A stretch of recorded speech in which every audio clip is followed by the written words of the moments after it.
था। अगर वो कहते हैं कि क्वेश्चन कहा था, ये आपकी जिम्मेदारी है कि आप चेक करो। ट्विटर वाला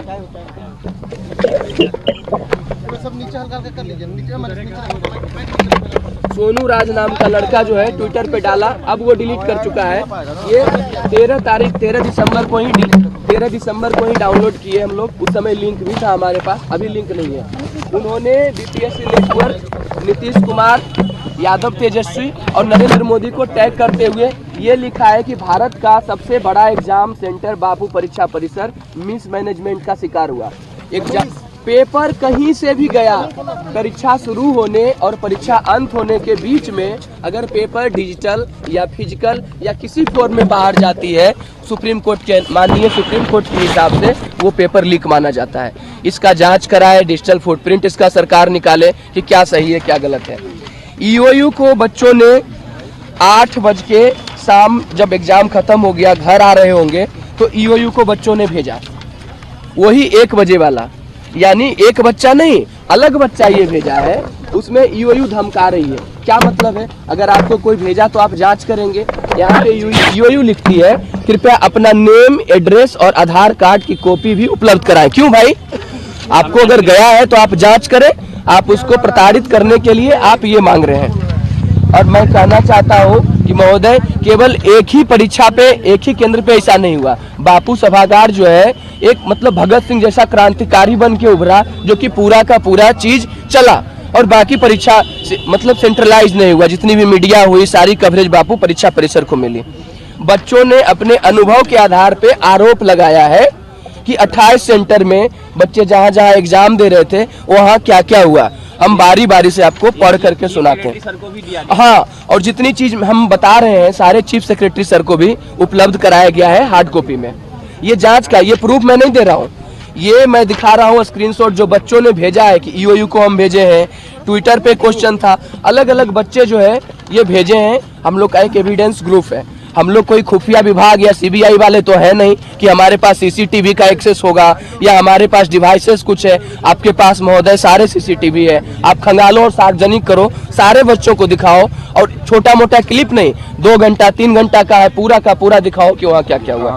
मैं शुरू करता हूँ लिस्ट। डीएवी पब्लिक स्कूल भिखारी में मुजफ्फरपुर जो की है, यहाँ पे प्रॉपर चेकिंग नहीं हुआ। यहाँ पे प्रॉपर चेकिंग नहीं हुआ है।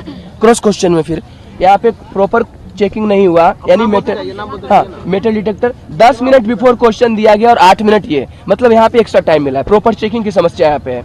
उसके बाद फिर संघमित्रा पब्लिक स्कूल सिवान है। बच्चे रूम नंबर तक बताते हैं। रूम नंबर 111 में पेपर का सील ब्रोकन था। आप पेपर लेकर के आते हैं, बच्चों के सामने खोलते हैं, सिग्नेचर कराते हैं, तब खोलते हैं। ये एसओपी कहता है। आप पहले से खुले हुए पेपर लाते हैं। Room number 112 Sanghamitra public school Siwan. और यहाँ पे उसके बाद जमुई हाई स्कूल जमुई में 7 बच्चे ग्रुप में एग्जाम दे रहे थे। आप क्या कर रहे थे वहाँ पे?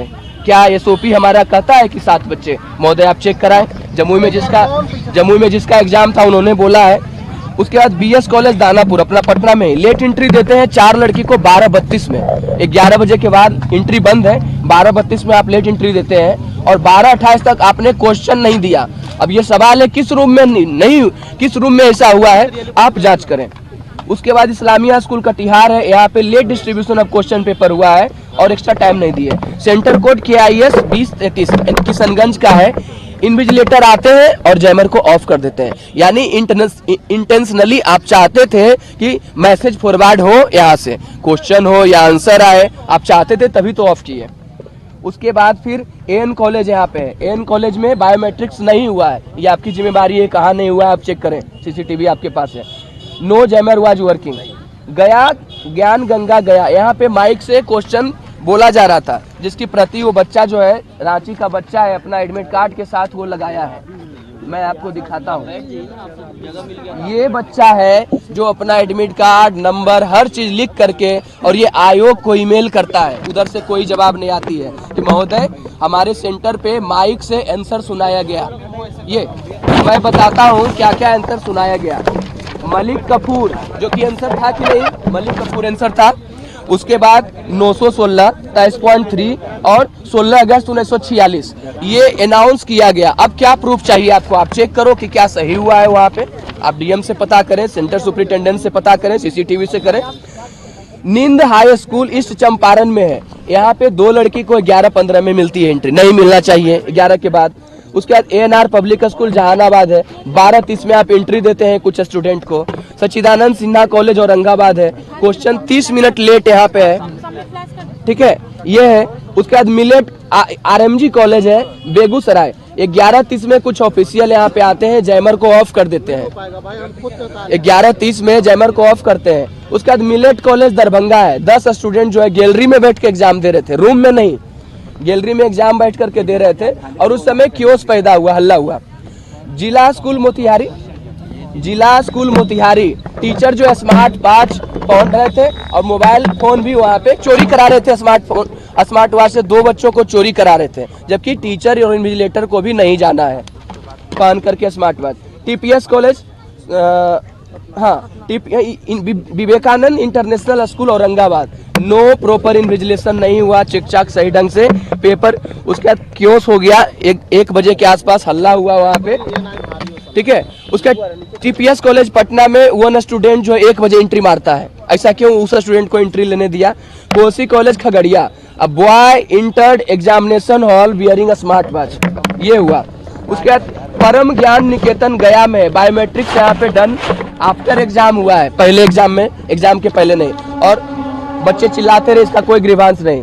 गंगा सिंह कॉलेज सारण है, CCTV जो है 11:55 में इंस्टॉल हो रहा था, CCTV वाज इंस्टॉलिंग, जबकि जब हाई कोर्ट पूछा कि आप रीओपन फॉर्म क्यों नहीं कर सकते, इन्होंने कहा 10 दिन पहले हम लोग प्रोसीड कर दिए, तो फिर CCTV की क्या पड़ी थी भाई, उस दिन आप कर रहे थे। +2 हाई स्कूल रसलपुर गया, होलोग्राम एडमिट कार्ड पे नहीं चिपका। SOP कहता है कि होलोग्राम चिपकाएंगे ताकि बच्चे इंटरव्यू देने के लिए जब आएंगे तो पता चलेगा जेन्युइन कैंडिडेट है। आप चेक करें किस रूम में हुआ। BDM public school Patna, question paper was given 10 minute late और एक्स्ट्रा टाइम नहीं।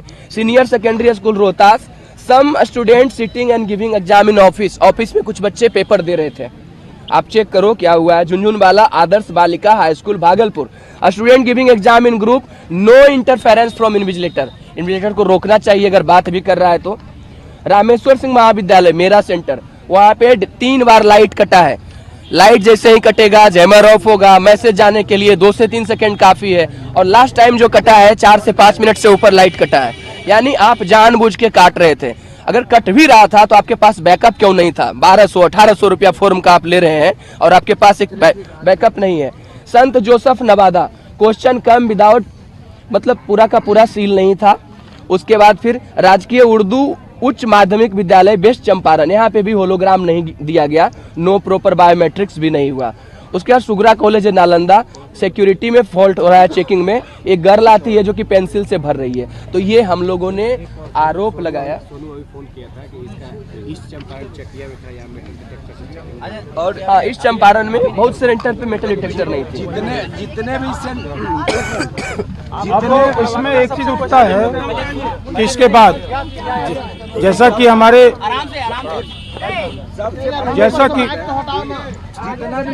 हमारे मित्र आपको कई ऐसे स्कूल के बारे में बताए हैं जहां पर मिसमैनेजमेंट देखने को मिला है। मिसमैनेजमेंट कई फॉर्म में आपको देखने को मिल जाएगा कि बच्चे लेट से आ रहे हैं, जैमर बंद कर दिया जा रहा है, बच्चे लेट तक बैठ के वहाँ पे एग्जामिनेशन दे रहे हैं, जैमर बंद कर दिया जाएगा। और जिस तरह का प्रश्न आपने पूछा है, मुश्किल से 5 मिनट लगेगा आपको चैट GPT पे इसको सॉल्व करने में, 5 मिनट भी नहीं लगेगा, मुश्किल से 1 मिनट लगेगा। तो ये चीज़ें आपके सामने रखा हुआ है। अब ये आयोग के पास जाती है ये मामला, आप इस स्कूल को इंक्वायरी करें, सारी चीज़ों को खंगालें। लेकिन इतने सब कुछ के बाद यदि आयोग 4 जनवरी को फिर से एग्जामिनेशन ले रही है 12,000 बच्चों का, जहां 18,000 बच्चों का एग्जाम होना था, तो आप सोच लीजिए कि कितने प्रकार की नाइंसाफ़ी होने वाली है। मैं एक एक चीज़ आपको गिनाता हूं किस प्रकार से प्रैक्टिकली एप्लीकेबल नहीं होगा। सबसे पहले नॉर्मलाइजेशन को लेकर के एक डिलेमा बना हुआ था, और ये डिलेमा आप सभी जानते हैं कि डिलेमा कितने प्रकार के कॉन्फ्लिक्ट को क्रिएट किया, कितने बच्चे को इससे डंडे लगे, लाठियाँ लगे, चोट लगे, घायल हुए, पैर टूटे, हाथ टूटे, सर फूटा। ये सभी आप सब पब्लिक डोमेन में जानते हैं। उसके बाद बिल्कुल बताते हैं। अभी आज हम लोग रणनीति के लिए नहीं मिल रहे हैं, आज हम लोग इसलिए आए हैं क्योंकि आज हम सभी विद्यार्थियों पर बार बार ये आरोप लगाया जाता है कि आपके पास कुछ नहीं है, आप लोग ऐसे ही हैं, नॉन सीरियस हैं। आज हम लोग वो सबूत, वो बात, वो तथ्य आपके सामने रखने आए हैं। हम लोग छात्र हैं, हमारी कोई रणनीति नहीं होती है, हम लोग छात्र हैं, अपने जीवन को बनाने के लिए बस स्ट्रेटजी बनाते हैं पहले। अब इतने चीज होने के बाद फिर भी आप एग्जामिनेशन लेते हैं तो क्या महोदय फिर से आप नॉर्मलाइजेशन को वापस नहीं ला रहे हैं? जिस नॉर्मलाइजेशन को नोटिस निकाल करके कैंसिल किया गया था, क्या वापस नहीं ला रहे हैं? लेकिन इसके बाद जब ये फिर से पब्लिक डोमेन में क्वेश्चन जाने लगा, आपने एक नया शब्द फिर से उछाला है, स्केलिंग का एक नया शब्द है केवल, जिससे अन्य different type of conflicts create होने वाला है। जैसे मैं आप सबों से एक प्रश्न पूछूं कि भारत की राष्ट्रपति कौन है, आप आसानी से देख लेंगे, 4 ऑप्शन में आता होगा, आंसर दे देंगे आप। और इसी में दूसरे सेट में मैं क्वेश्चन पूछ दूं, क्योंकि हमें मेरे दिमाग में क्या चल रहा है कि मुझे राष्ट्रपति से रिलेटेड क्वेश्चन पूछना है। भारत मेरे दिमाग से निकल गया अभी। मैं लिख दूंगा कि जिम्बाब्वे का राष्ट्रपति कौन है। अब आपके लिए क्या समस्या होगी, आप ही मुझे बता दीजिए, जितने प्रेस कॉन्फ्रेंस में आए हुए हैं, भारत के राष्ट्रपति कौन है, कितना आसान है आपके लिए। और यदि मैं इसी से रिलेटेड दूसरा क्वेश्चन बना दूं, क्योंकि मैं एक एग्जामिनर हूं मान लीजिए, और मेरे माइंड में चल रहा है कि मुझे राष्ट्रपति से रिलेटेड प्रश्न पूछना है, मैं पूछ दूंगा जिम्बाब्वे के राष्ट्रपति कौन है, तो कैसे आप इसको बोलेंगे कि सेम पैटर्न ऑफ क्वेश्चन पे हम क्या कर लेंगे, बच्चों को आंसर निकाल के कट ऑफ दे देंगे? बिल्कुल पॉसिबल नहीं है। अब ये पॉसिबल नहीं है तो उसके बाद पॉइंट उठता है आपका स्केलिंग करेंगे, जो नया टर्म आपने निकाला है। स्केलिंग का टर्म जनरली आपको सब्जेक्टिव क्वेश्चन में देखा जाता है। यूपीएससी जो है स्केलिंग का कंसेप्ट यूज करती है आपको मेंस में, ऑप्शनल पेपर में। मेंस के ऑप्शनल पेपर के बारे में आप लोगों ने सुना होगा, स्केलिंग का एक टर्म यूज किया जाता है। जैसे मैथमेटिक्स ऑप्शनल में बहुत ज़्यादा नंबर आ जाता है, लेकिन कुछ ऐसे ऑप्शनल हैं जहाँ पे कम नंबर आता है। हिंदी लिटरेचर जैसे ऑप्शनल है, सोशियोलॉजी ऑप्शनल है, अधिक नंबर आते हैं, बच्चे उधर ज़्यादा चले जाते हैं। इसलिए यूपीएससी क्या करती है, स्केलिंग का एक टर्म यूज करती है। अब आप क्या करेंगे, जो मेन्स के ऑप्शनल में यूज किया जाता है, जीएस में भी नहीं यूज किया जाता है वो। अब मेंस के ऑप्शनल में जहाँ पे इतनी विभिन्नताएं हैं, डाइवर्सिटी है, स्केलिंग हमेशा डाइवर्सिटी में यूज किया जाता है। स्केलिंग जैसे टर्म को अब आप जो जीएस का पेपर, जिसमें हमारे मुख्यमंत्री जी ने हम लोगों को प्रॉमिस किया था, माननीय नीतीश कुमार जी ने, कि 1 exam 1 paper, 1 exam 1 paper, 1 exam 1 paper होगा, उसमें आप जो कंसेप्ट डाइवर्सिटी वाले में यूज किया जाता है स्केलिंग का, उसको जो 1 एग्जाम 1 पेपर होने वाला है वहाँ पर यूज करके आप किस तरीके से रिजल्ट निकालेंगे, ये आप ही जानते होंगे। जिससे प्रैक्टिकली कभी भी इक्वालिटी मेंटेन नहीं हो पाएगा, डिस्क्रिमिनेशन होगा, जो कि आप सभी जानते हैं कि एक हमारे फंडामेंटल राइट्स का क्लियर कट वायलेशन देखने वाला है, होने वाला है, जिसमें कोई रीजनेबल रेस्ट्रिक्शंस आप नहीं कह पाएंगे। ठीक है, अब ये एक मुद्दा हो गया। बिल्कुल बात करते हैं, बिल्कुल बात करते हैं रणनीति पे। अब 18,000, अब जो बापू परिसर में जो मिस मैनेजमेंट हुआ, जिस कारण बीपीएससी ने उसको माना और उस कारण से वहां पर पुनर्परीक्षा वो करवाने जा रही है आपको 4 जनवरी को। अब मुझे बताइए, वहाँ 18,900 के आसपास बच्चों का स्ट्रेंथ है।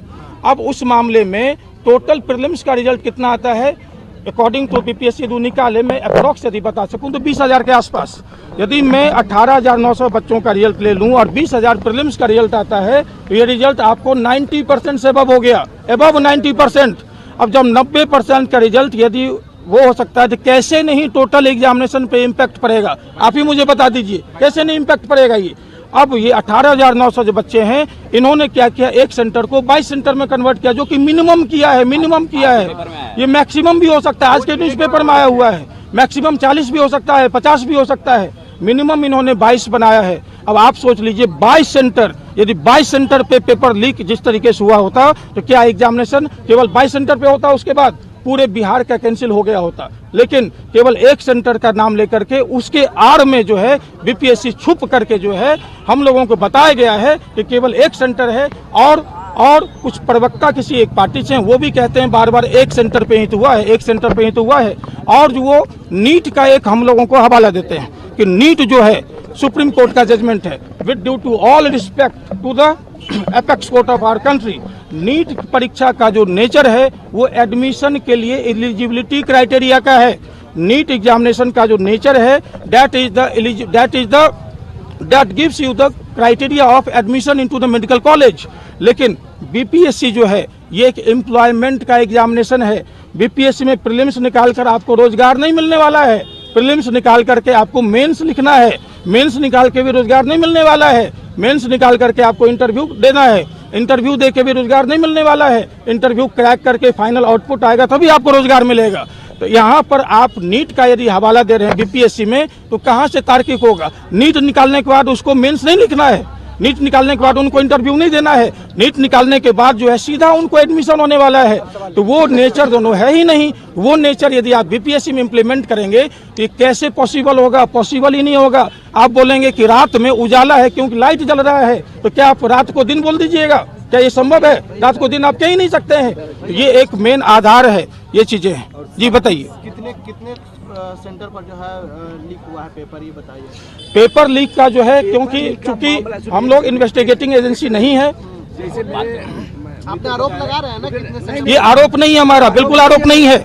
ये हम लोग विद्यार्थी हैं और हम लोग स्टूडेंट होने के बाद हम लोगों के पास जो फीडबैक आया है बच्चों का, जो फीडबैक है उस आधार पर हमने क्या किया है, जो हमारे चीफ सेक्रेटरी साहब हैं उनको भी दिया है। आज आप लोगों के मीडिया के सामने में भी आप लोगों को पूरा दे दिया जाएगा। अब ये सरकार का दायित्व है क्योंकि सारी जांच एजेंसियां उनके अंदर में है। अब तक उनको जांच चूंकि करा लेना चाहिए था, लेकिन काफी समय उन्होंने बिता दिया इसमें। अब ये आपको मिला हुआ है, अब आप जांच करवा लें, वहाँ का सीसीटीवी निकलवा लें और देख लें। जी व्हाट्सएप पे डालने वाले बात आपने अभी रखी, जी। क्या इससे पहले जो डेलीगेशन गए हैं छात्रों के, ये बातों को नहीं रखी गई, इसके वजह से ये प्रेस कॉन्फ्रेंस रखा गया? ये सारी बातें आदरणीय चीफ सेक्रेटरी साहब के सामने रखी गई है। न कि केवल एक डेलीगेशन बल्कि दो डेलीगेशन के द्वारा रखी गई है और बड़ी ही प्रखरता के साथ, डॉक्यूमेंटल सपोर्ट के साथ रखी गई है और चीफ सेक्रेटरी साहब ने उन चीजों को गंभीरता से सुना भी है। हमारे चीफ सेक्रेटरी से कल चीफ सेक्रेटरी सर के द्वारा जो मीटिंग हुई थी वहाँ मैं मिल के आई और हम लोग अब इंतजार कर रहे हैं, नोटिफिकेशन का इंतजार कर रहे हैं कि कब री एग्जाम का नोटिफिकेशन हमें मिले, क्योंकि हमने अपनी बातें डिलीवर कर दी है बहुत अच्छे तरीके से। लेकिन आज सुबह से गर्दनी बाग में बैठ के मैं न्यूज देख रही हूँ कि क्या हुआ, आखिर हुआ क्या। अनर्गल बयान को सुनने के बाद ये प्रेस कॉन्फ्रेंस बुलाया गया उसके काउंटर में। तो सबसे पहले तो हमें बड़ी हंसी आती है और दुख भी होता है इस बात का कि जिन लोगों को मुद्दा की बिल्कुल जानकारी नहीं है वही प्रवक्ता के रूप में आके और उस पे अंट अपना राजनीति सेक रहे हैं। तो ये बहुत ही गलत बात है। कृपया आप हमारा जो एमओयू जो हम हर जगह सबमिट कर चुके हैं, सभी राजनेता के ऑफिस में, बीपीएससी में और कल मुख्य सचिव जी के सामने भी, तो कृपया एक बार आप हमारे मेमोरेंडम जो हमारा डिमांड है उसको पढ़ लीजिए, उस पर विचार कीजिए और फिर डिबेट कीजिए तो ज्यादा बेहतर होगा। क्योंकि महोदय हम आपको बता दें कि जितने हमारे साथी जो है राम, उन्होंने बताया है कि क्या क्या आरोप लग रहे हैं। आरोप अलग है, फिर उन्होंने बताया कि स्केलिंग किस तरीके से गड़बड़ है, ये सभी अलग है। लेकिन मात्र मैं एक कारण बता रही हूँ जिसी के बेस पे ये री एग्जाम कंडक्ट कराया जा सकता है और वो बेस बहुत स्ट्रांग है सर। सबसे पहली बात ये कि एक ही पद के लिए, एक ही चीज के लिए सभी लोग इस परीक्षा में अपीयर हुए, टोटल 5 लाख लोग एक पद के लिए एक तरह के नोटिफिकेशन के अंडर में। हुआ क्या, बापू परीक्षा परिसर में गड़बड़ियां हुई जिसको आयोग माना और उसको कैंसिल कर दिया। लेकिन आपको हम ये बता दें कि वो एक केंद्र है नहीं, जैसा कि आप सभी लोग अब जान चुके हैं, अवगत हो चुके हैं। पता नहीं जो लोग प्रवक्ता के रूप में बात करने आते हैं वो इन मुद्दों को क्यों नहीं समझते हैं, इस पे कभी बात ही नहीं करते हैं। अरे लीक तो हम आप पे आरोप लगा रहे हैं ना, उसकी आप जांच कराइए। उसके इतर एक ऐसा मुद्दा है जो ये एग्जाम को री एग्जाम के रूप में बदलने में काफी है, उस पर आप क्यों नहीं बात करते हैं। 18,000 बच्चे जो हैं वो आप सभी को पता है कि दोबारा से उसका एग्जाम हो रहा है और 22 केंद्रों में उसको आयोग खुद से ही एग्जाम ले रही है। तो आप बताइए ना, ये एक केंद्र कैसे है? ये 2 जिला है ना, 2 जिला में अगर गड़बड़ी होती है तो क्या पूरे परीक्षा रद्द नहीं होनी चाहिए? ये विश्वसनीयता आयोग की खराब होती जा रही है और विश्वसनीयता को कैसे कायम किया जाए ये कर्नाटका पीसीएस से सीखिए, जो एक अगर ट्रांसलेशन में इशू हो रहा है जिसकी वजह से उन्होंने अपना एग्जाम कैंसिल कर दिया। विश्वसनीयता ऐसे एस्टैब्लिश की जाती है। दूसरी बात कि आज जो दिन भर बयान हम सुने, कहीं किन्हीं लोगों ने ये बातें नहीं की, बड़े बड़े नेताओं के बड़े बड़े बयान आए, लेकिन कहीं उन्होंने ये नहीं कहा कि बच्चे समानता के अधिकार के लिए गर्दनी बाग में बैठे हैं। बच्चे समानता के अधिकार के लिए बैठे हैं। कैसे आप 18,000 लोगों का एग्जाम 1 महीने बाद लेंगे सेम पद के लिए और बाकी लोगों का पहले से ले चुके हैं? क्या इसमें अंतर होगी नहीं? स्केलिंग को इन्होंने समझाया है ना कि स्केलिंग किस तरीके से गड़बड़ है, क्योंकि आज हम एक बयान सुने आयोग के द्वारा भी आया हुआ था कि स्केलिंग के द्वारा हम रिजल्ट देंगे। स्केलिंग किस तरीके से खतरनाक है और नॉर्मलाइजेशन का ही रूप है, ये तो देख लीजिए। दूसरी बात यह है कि अगर आप स्केलिंग करते हैं तो खेल के बीच में खेल का नियम बदलना हुआ। और दूसरी बात, हम लोग सभी लोग अपने कमी की वजह से बापू परीक्षा सेंटर या सभी एग्जाम को री एग्जाम में कन्वर्ट करने के लिए नहीं कह रहे हैं। आयोग की नाकामी थी तभी वहां पे एग्जाम को री एग्जाम करना पड़ा ना, तो ये आपकी कमी है ना, तो इसको पूरा कौन करेगा? आप करेंगे। और आप सवाल हमसे पूछे जा रहे हैं बिना, सबसे ज्यादा दुख इसी बात का है कि बिना हमारे मुद्दों को पढ़े उस पर डिबेट किया जाता है। आप सभी मीडिया बंधु यहाँ उपस्थित है, हमारे तरफ से कृपया आप अपने अतिथि जो आते हैं, आपके प्रवक्ता आते हैं, प्लीज आप एक क्वेश्चन पूछ लीजिएगा और उसका रिप्लाई हम सुनने के लिए तरस रहे हैं। वो ये है कि 18,000 विद्यार्थियों का जो परीक्षा लिया जा रहा है बापू सभागार में जो थे, अब उनको 22 केंद्रों में बांट के उनकी परीक्षा ली जा रही है। तो इन बच्चों के लिए, इन्हीं बच्चों का एग्जाम किस चीज के लिए? बीपीएससी के लिए हो रहा है, 17वीं बीपीएससी के लिए। उसी चीज का एग्जाम हम लोग 13 दिसंबर को दे के बैठे हुए यहाँ पे। तो एक बात बताइए, 1 महीने का जो ये टाइम उनको एक्स्ट्रा एज मिला है, उन बच्चों को, 18,000 बच्चों को, उनको जिनको पैटर्न भी पता है, सब कुछ पता है, 1 महीने का समय बहुत ज्यादा होता है, सब कुछ पता है, आप नॉर्मलाइजेशन नहीं कर रहे हैं, स्केलिंग नहीं कर रहे हैं, तो आप किस बेस पे इस चीज को इक्वल करेंगे? हमारे समानता के अधिकार को आप कहाँ एस्टैब्लिश करेंगे? मुद्दा इस पे होना चाहिए, डिबेट इस मैटर पे होना चाहिए सर। और हम आप सभी मीडिया बंधु से आप कह रहे हैं कि आप जरूर ये क्वेश्चन को पूछिए और इसका रिप्लाई सुनने के लिए हमारे कान तरस रहे हैं। बहुत बड़ी बात बोले कि 20 से 25,000 रिजल्ट ही आना है, बस 18,000 का पेपर ही ले रहे हैं। बिल्कुल 90% से ज्यादा बाद ले रहे हैं, लगभग 1 महीने बाद। एकदम समान कहाँ हुआ? कहाँ हुआ? चलिए आप क्वेश्चन पूछिए। समानता है कहाँ? एकदम सही है सर, आप समानता, यही मुद्दा है सर, यही मुद्दा है। और आप हमसे क्वेश्चन पूछ सकते हैं, आप जो डाटा उन्होंने दिया, वो भाई साहब जो डाटा दिए हैं, तो वो डाटा किस आधार पर आपने तैयार किया? देखिए मैं बताती हूँ, डाटा क्या आधार जगह होगा? जी मैं बता रही हूँ इसका। देखिए जैसे कि मैं एक परीक्षार्थी हूँ, ये भी परीक्षार्थी है, ये भी सभी लोग परीक्षार्थी हैं। 12 से 2 हम अपने एग्जाम सेंटर में थे, वहां से निकले, हम लोग पूछते हैं आपका एग्जाम कैसा गया, आपका एग्जाम कैसा गया, पूछते हैं ना। हमारे साथी बता रहे हैं कि देखिए ऐसे ऐसे माइक से बोला जा रहा है, कोई बोल रहे हैं, फिर हमने उसको ध्यान दिया। फिर दूसरे साथी हैं, उनको कोई फोन करके बोल रहा है कि यहाँ पे जैमर काम नहीं कर रहा है। मतलब सूचनाओं के रूप में हमारे पास ये इकट्ठा हुआ। घटना कितने सेंटर पर हुई? 28 सेंटर पे, 28 सेंटर पे हमें घटनाओं का जो एक हमें पता चल पाया है। हाँ पता चल पाया है, ये चीजें हैं। तो हम लोगों ने ना उसको एक जगह जंबल किया। और देखिए सर, हमें विश्वास नहीं होता, अगर हमारे कोई छात्र, हमारे कोई दोस्त है और वो कह रहे हैं कि वहाँ पे कुछ धांधली सेटिंग हुई, हम क्यों विश्वास करें? विश्वास करने का तब हमें क्लियर हो गया और विश्वास होने लगा जब हमने सुना कि बापू सभागार में इस तरह के गड़बड़ियां हुई। जब सेंट्रल में, जब आप राजधानी में इस तरह की गड़बड़ी हो सकता है, तो हमें विश्वास होने लगा फिर उन सभी पे। बाबू परीक्षा परिषद में जब हुआ तो फिर हमें विश्वास होने लगा कि नहीं, ये अफवाह नहीं है, ये सच हो सकता है। और ये विश्वास बदल गया। अब हम ये आगे ये स्ट्रैटेजी रहेगा। स्ट्रैटेजी आप लोग पूछ रहे हैं, ये जो मंच है ये शुरुआत से कभी भी राजनीतिक मंच नहीं था, अभी भी नहीं है, लेकिन फिर भी कुछ लोग इस पे आरोप लगाते हैं कि राजनीतिक मंच बन गया है। लेकिन हम सभी विद्यार्थी यहाँ पर एक मुखर भाव से ये खंडन करते हैं कि कोई राजनीतिक मंच नहीं है, किसी भी राजनीतिक पार्टी का ये मंच नहीं है। चाहे कोई भी पार्टी के व्यक्ति यहाँ पर आए हों, जुड़े हों, वो अभिभावक की तरह, गार्जियन की तरह हमारे पास आए और उन्होंने बोला कि हम आपका मार्गदर्शन कर सकते हैं। बोले कीजिए मार्गदर्शन, सरकार तक हमारी बात पहुँचा दीजिए। लेकिन ये कोई राजनीतिक मंच नहीं है, कोई राजनीतिक मंच नहीं। मैं सरकार को बार बार कहता हूँ ये कोई राजनीतिक मंच नहीं है। इसलिए सरकार जब भी इस चीज को आप देखें कि राजनीतिक, बिल्कुल हम लोग बार बार खंडन करते, क्या ये राजनीतिक मंच है दोस्तों? नहीं है। नहीं, जो भी राजनीतिक पार्टी सुन ले, चाहे पक्ष में हो चाहे विपक्ष में हो, ये किसी भी राजनीतिक पार्टी का मंच नहीं है। ये हमें सभी विद्यार्थियों का मंच है जो पिछले 12-13 दिनों से न खाना ठीक से खाए हैं, न पानी ठीक से पिए हैं, न नींद ठीक से लिए हैं, न आराम है। कल 1 जनवरी होने वाला है, लोग अपने घर से दूर वैकेशन मनाने जाते हैं। हम अपने घर से दूर यहाँ पर धरना स्थल पर बैठ करके मच्छर से कटवा रहे हैं। हम अपने घर से दूर यहाँ पर आधा खाली पेट बैठ करके बैठे हुए हैं ताकि हमें न्याय मिले, हमें न्याय मिले। इसलिए और बंधुओं से यहाँ हमारा निवेदन भी होगा कि कृपया हमारे जो क्वेश्चन आपसे हम किए हैं, और सत्याग्रह बना रहेगा, सत्याग्रह चलता रहेगा। हमें सरकार से उम्मीद है कि सरकार हमें न्याय देगी। सत्याग्रह चलता रहेगा। 28 सेंटर पर आरोप लगाया है जी, 28 सेंटर 28 सेंटर पे आरोप नहीं लगा रहे, हमें फीडबैक मिला है। इस आधार पे हम कह रहे हैं कि आप इस पे इंक्वायरी करवा लीजिए और देखिए उसमें क्या निकलता है। हम सभी बीपीएससी के अभ्यर्थी हैं, ये हमारा परिचय है। ऑब्जेक्शन क्यों? हम तो चाहते हैं सत्ताधारी ही आकर के हमारा काम करें। हो गया।